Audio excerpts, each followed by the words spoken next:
Susah-susah bangun IKN, tapi Prabowo Subianto yang menikmati hasilnya. Itulah kelakar yang disampaikan oleh Presiden terpilih Prabowo Subianto pada Presiden Joko Widodo yang disebutnya telah bersusah payah membangun IKN dari awal. Ingin cepat beroperasi di sini, Pak.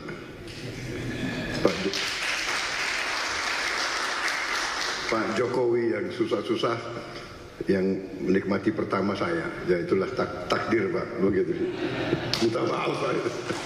Tapi ini kebanggaan, Pak. Jadi saya bertekad juga untuk tegaskan di sini bahwa kita akan melanjutkan, kalau bisa kita percepat, dan saya di sini khususnya juga terima kasih dukungan Pak Presiden Jokowi dan semua rekan-rekan Menteri, Menko, sekali lagi Menteri Keuangan, Menko Perekonomian yang terus membantu saya menyiapkan